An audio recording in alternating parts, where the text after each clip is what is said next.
조각제 TV 시청자 여러분 안녕하십니까? 영국 역사를 잘 알지 못하면 이해할 수 없는 부분도 많이 있습니다. 그런데 영국 역사를 알게 되면 세계 역사의 한 반 정도는 저절로 알게 됩니다. 영국이 18세기, 19세기에 걸쳐서 태양이 지지 않는 대제국, 대식민지 제국을 건설했기 때문이죠. 그리고 우리가 쓰고 있는 제도의 한 반 정도는 영국에서 만든 것이 아니냐 하는 생각이 듭니다.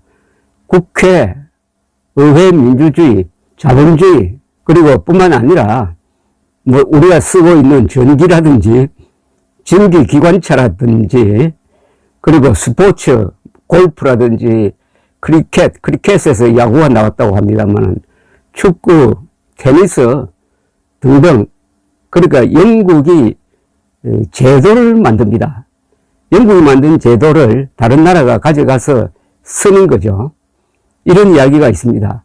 명사를 만드는 나라는 인류국가고 동사를 만드는 나라는 이류국가다. 즉 자본주의, 민주주의, 의회 민주주의, 그리고 삼권 분립 또는 구속영장 제도, 이게 이제 명사거든요. 그런데 민주주의를 배워서 우리는 민주주의라는 말을 만든 게 아니라 민주주의를 하고 있는 나라입니다. 그러면 우리나라와 같이 뒤따라오는 국가는 아무리 발전해도 인류 국가는 될 수 없다. 뭐 이런 이야기를 합니다. 그렇게 하겠습니까만은. 그래서 이왕지사 요사이 엘리자베스 2세 서거와 관련해 가지고 여러분들이 신문이나 텔레비전을 보시게 될 때 참고가 될까 싶어서 역사 이야기를 하겠습니다. 영국 역사 이야기를 하겠습니다. 그러면 뭔가 이게 실마리가 있어야 되는데 열쇠가 있어야 이게 이야기가 술술 풀리는데 그게 하나가 있습니다. 유럽에 가면 그 문장이라는 게 있습니다. 깃발이죠. 이 문장이 참 가지가지입니다. 예컨대 노르망디 지방에 가면은 깃발이 두 개가 걸립니다. 하나는 노르망디 공국의 깃발, 하나는 프랑스의 삼색기, 하나는 또 요새 또 하나 더 붙었습니다. EU 깃발, 이렇게 세 개가 불리죠. 세 개가 걸려 있습니다. 그 중에 노르망디의 깃발, 그걸 가만히 도안을 들여다보면은 요게 영국과 연관이 있겠구나 하는 생각을 갖게 되는데 좀 거기 비슷한 면이 있습니다. 이 문장이라고 합니다. 문장을 영어로는 coat of arms라 부릅니다. 그 가문을 나타내는 말하자면 도안이죠. 도안, coat of arms. 그러면은 영국의 문장이 복잡한 도안입니다. 그 문장에 가만히 들여다보면 거의 글이 쓰여져 있는데 두 문장이 쓰여져 있습니다. 영국 왕실 문장에 두 문장이 쓰여져 있는데 들여다보면 영어가 아니에요. 프랑스어입니다. 하나는 이렇게 쓰여져 있습니다. 제가 프랑스어를 잘 못하기 때문에 발음이 정확한지 모르겠는데 Dear Edmond Droit라고 되어 있습니다. Dear Edmond Droit. 이걸 영어로 번역을 하면은 뜻이 God and my right입니다. 하나님과 나의 권리, 이런 뜻입니다. 또 하나 있습니다. 또 하나 문장이 어떻게 되냐면은 오리 스와키 말리 펑스, 오리 스와키 말리 펑스. 이거는 영어로 번역하면은 어떻게 되냐면은 Shame on him who thinks evil of it. 그걸 나쁘다고 생각하는 자에게 수치를, 이런 뜻입니다. 그걸 나쁘다고 생각하는 자에게 수치를. 왜 이게 더구나 프랑스어로 그 자존심이 강한 영국 왕실의 coat of arms 문장에 적혀 있을까요? 이게 보통 일이 아니죠. 그래서 요걸 이해를 하면은 영국 역사의 반은 저절로 이해가 된다 해서 저는 이 부분을 오늘 대화의 실마리로 삼고자 합니다. 우선 이게 왜 적혀 있느냐? Dear Edmond Droit, God and my right. 이걸 찾아보면은 언제부터 만들어졌느냐 하면은 12세기 잉글랜드 왕으로서 유명한 사람이 있습니다. 리처드 1세, 라이언 하트 그러죠. 사자의 마음을 가졌다. 그래서 줄여가지고 사자왕 리처드 1세 하면은 유럽에서 중세 때 가장 유명한 왕입니다. 가장 유명한 잉글랜드 왕입니다. 남자답고 기사도 정신이 강하고 모험을 하고 십자군 전쟁에 나가가지고 이슬람의 살라딘 왕과 대결하고, 그리고 무엇보다도 로빈 후드 이야기에 이 사람이 나오죠. 로빈 후드가 이 사람 시대를 배경으로 하는 겁니다. 이때 만들어진 겁니다. God and my right. 그럼 여기에 무슨 뜻이 있을 것이다. 하나님이 주신 나의 권리다. 이런 뜻은 뭐냐. 리차드가 속한 왕조가 노르만 왕조입니다. 노르만 왕조라고 그래요. 노르만 하면은 금방 생각나시는 게 있죠. 노르망디죠. 1944년 노르망디 상륙작전, 프랑스의 그 북쪽 도바 해협에 면한 평원지대입니다. 여기에 있는 유명한 도시 유적들이 있는데 한국 관광객들이 자주 찾는 데는 몽생미셀입니다. 몽생미셀. 그 섬에 지은 장대한 성당 수도원 요새를 겸한 건물이죠. 몽생미셀.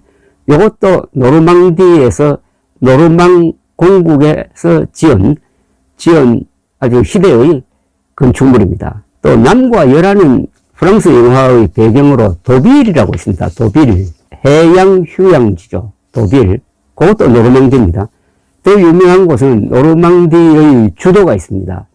루앙입니다. 루앙 하면은 모네의 루앙 대성당 그림이 유명하고 15세기에 잔다르크가 루앙에서 영국군에 붙들려가지고 종교재판을 받고 마녀로 몰려가지고 화형당한 도시입니다. 이 노르망디 지역에 살던 바이킹의 후손을 노르만이라고 합니다.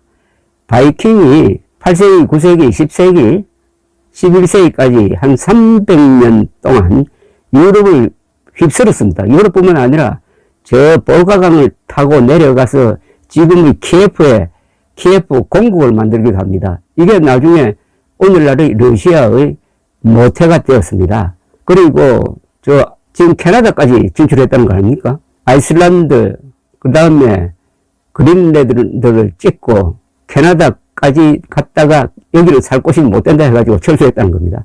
이 바이킹들이 파리를 공격하고 하니까 프랑스 왕이 지금 노르망디 지역을 바이킹에게 내줍니다. 여기서 살아라고. 그 대신 우리를 괴롭히지 말고 나에게 충성만 맹세하면은 독립국으로 살도록 봐주겠다. 이렇게 해서 노르망디에 노르망디 공국이 생깁니다. 그 노르망디 공국이 힘이 점점 커져가지고 1066년에 영웅이 한 사람 나타났습니다. 윌리엄 공이 1066년에 약 7,000명의 병사들과 약 3,000마리의 말을 수백 척의 배에 실어가지고 도바 해협을 건너서 영국에, 이때는 말을 조심해야 됩니다. 잉글랜드라고 해야 됩니다.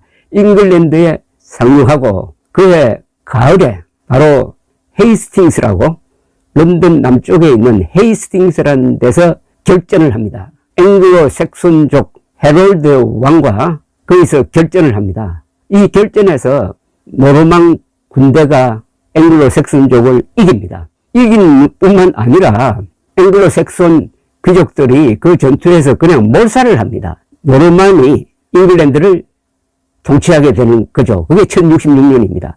1066년.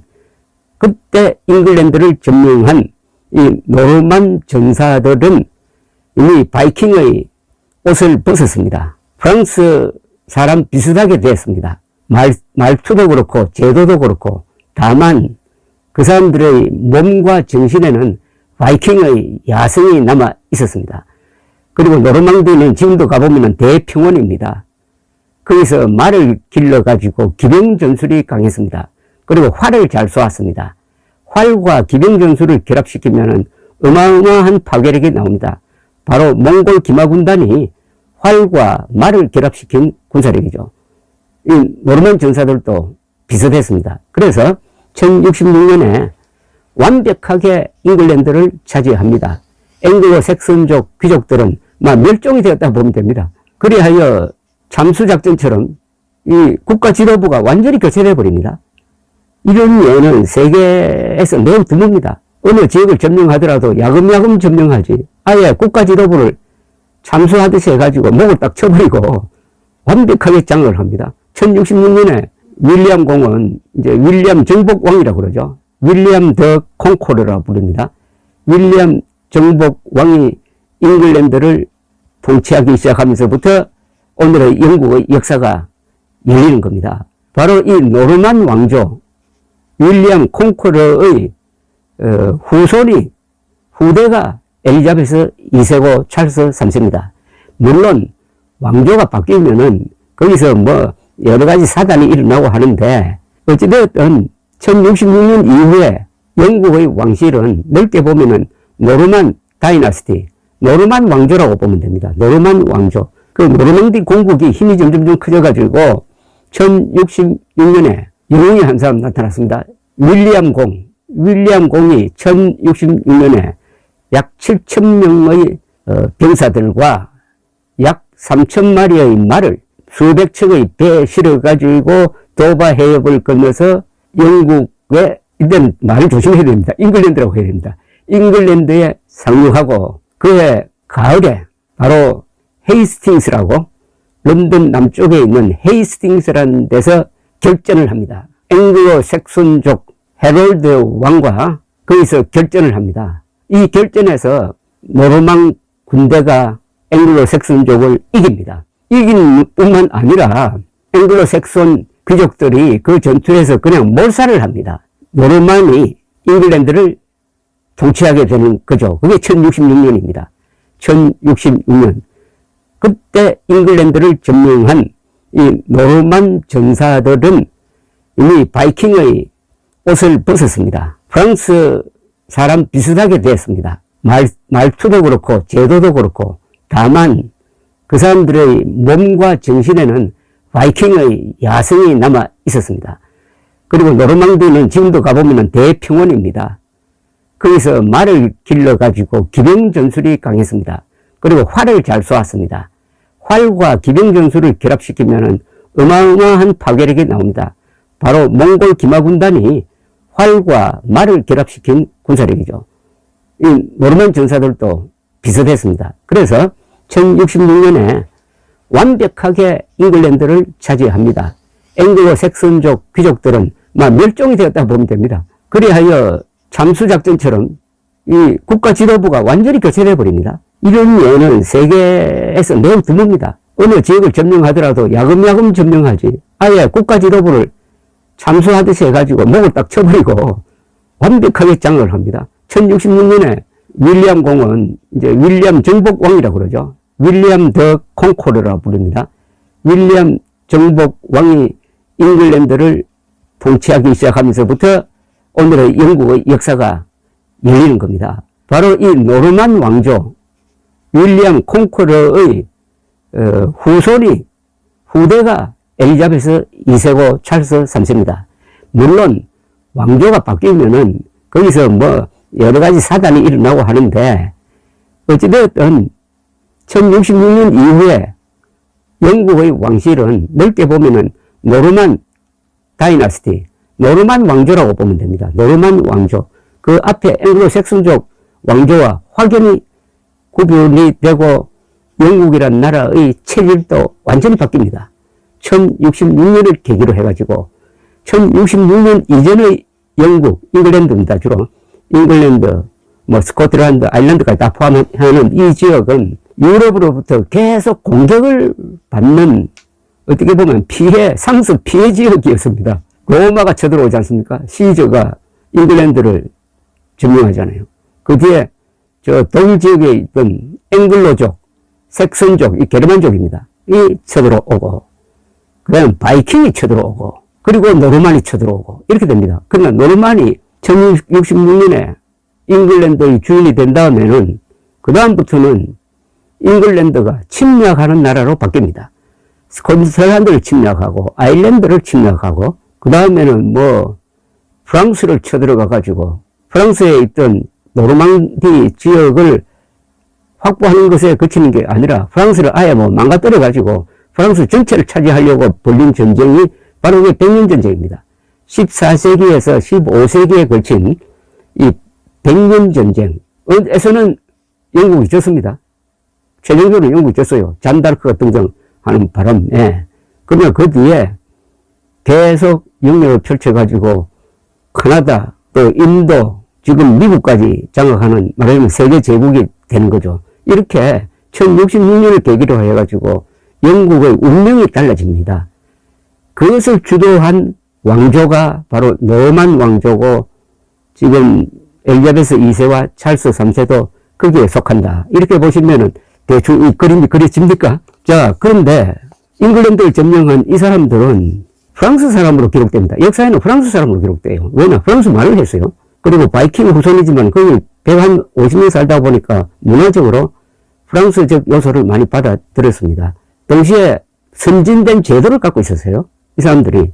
그래서 잉글랜드에 프랑스 말을 영어에 심습니다. 프랑스 말을 쓰게 됩니다. 우선 영어가 공용어로서는 못 쓰게 됩니다. 금지돼 버립니다. 그러니까 재판을 할 때라든지 행정을 할 때라든지 예배를 볼 때 주로 쓰는 말은 라틴어와 프랑스어였습니다. 영어는 그냥 서민들이 쓰는 영어로 바뀌게 됩니다. 그런 시대에서 바로 노르만의 윌리엄 정보광의 몇 대 후손이 바로 리차드 1세 라이온하트, 사자왕 리차드죠. 그래서 이 사자왕 리차드는 실제로는 잉글랜드에 머물렀던 기간은 1년도 안 됩니다. 나머지는 다 지금의 노르망디, 프랑스의 노르망디에서 살면서 잉글랜드를 통치를 했습니다. 그때만 해도 아직도 그 힘의 중심이 노르망디에 있었지 잉글랜드에 있지 않았습니다. 또 이 사람은 몇 년 동안 예루살렘에 가 있었습니다. 십자군으로 가 있었습니다. 이 사람이 만든 말이 바로 문장에 지금 찰스 3세가 쓰는 로얄 코트 오브 암스 왕실 문장에 적혀 있는 바로 Dear Edmond Droit, God and my right이라는 문장이 여기서 들어갔습니다. 그때 프랑스 왕과 싸워가지고 노르망디를 자신의 땅으로 확보하고 하는 이걸 하나의 구호로서 요약한 거죠. 하나님이 주신 나의 권리다. 그래서 요게 프랑스어 그대로 2022년 지금 영국의 왕실 문장에 들어가 있다. 자, 또 하나가 있습니다. 그 영국 왕실 문장에 두 문장이라고 하니까 코트 오브 암스, 그를 말하는 게 아니고 코트 오브 암스, 깃발인데 거기에 두 문장, 이건 진짜 문장입니다. 문장이 들어있는데 아까는 하나는 말씀드렸습니다. Dear Edmond Droit, God and my right. 또 하나가 있습니다. 또 하나가 오니 수박기 말리 펑스. 이 뜻은 shame on him who thinks evil of it. 그걸 나쁘다고 생각하는 사람에게 수치를, 뭐 이런 뜻인데, 요건 또 여기 왜 들어갔느냐? 요걸 또 설명하면은 영국의 역사의 또 일부를 알 수가 있습니다. 요거는, 요 말을 한 사람이 있어요. 이 사람이 누구냐 하면은 바로 에드워드 3세입니다. 14세기에 잉글랜드의 아주 영명한 군주고, 이 백년 전쟁을 승리로, 초장입니다. 초장의 승리로 이끄는 주역이죠. 에드워드 3세 하면은 역대, 영국 왕 중에 유명한 왕 중에 속합니다. 영국 왕 중에 뭐, 유명한 왕도 많지 않습니까? 엘리자베스 2세도 이제 최장기 집권을 했고, 그 앞에 빅토리아 여왕도 있었고, 또, 영화에 단골로 나오는 헨리 8세, 천일의 M, 뭐, 헨리 8세, 가톨릭에서 탈퇴해가지고 성공회를 만든 헨리 8세, 그 앞에 사자왕 리차드의 동생이 또 유명하죠. 이 사람은 실패해서 유명해집니다. 존 왕 때 귀족들이 세금을 너무 많이 매긴다고 반란을 일으켰습니다. 그래서 존 왕과 귀족들이 나중에 타협을 봅니다. 타협을 보는 문서가 바로 유명한 마그나 카르타, 대장전이죠. 그 대장전을 통해서 왕의 권한을 제한합니다. 여러 가지를 제한하는데 두 가지가 유명하죠. 자유민을 왕 마음대로 구속할 수 없다. 적법 절차를 거쳐야 한다. 여기서 구속영장제도, 사법제도가 나오는 겁니다. 그 다음에 귀족들에게 세금을 물리려면 귀족회의의 동의를 받아야 한다. 이 귀족회의가 나중에 국회로 발전하는 거죠. 그 다음에 헨리 2세란 아주 또 유명한 왕이 있었습니다. 이 사람 또한 영화에 자주 나오는 사람입니다. 겨울의 라이온이라는 피트 오토리 헨리 2세로 나오고 하는 뭐 그런 영화가 있습니다. 그런 사람들과 같은 반열이 바로 에드워드 3세죠. 에드워드 3세는 영국 기사도 정신의 화신입니다. 자, 이 에드워드 3세 때 중요한 제도가 하나 만들어졌습니다. 그게 가트 기사단입니다. 가트 기사단. 가트, 영국에서 주는 기사 칭호 중에서 가장 등급이 높은 게 가트 기사단입니다. 가트. G-A-R-T-E-R. G-A-R-T-E-R. 가트는 양말을 멜 때의 그 데님, 양말 데님을 가리킵니다. 양말 데님. 가트 기사 칭호를 받으면은 뭐 어마어마한 영광이죠. 이건 꼭 영국 왕이 주고 영국 사람 아닌 사람한테도 가트 기사 훈장을 내립니다. 근데 이 가트 기사단을 만든 에드워드 3세 이야기인데 어느 날 왕실에서 무도회를 하는데 이 에드워드 3세가 젊은 여자와 춤을 추고 있는데 젊은 여자의 대림이 풀렸답니다.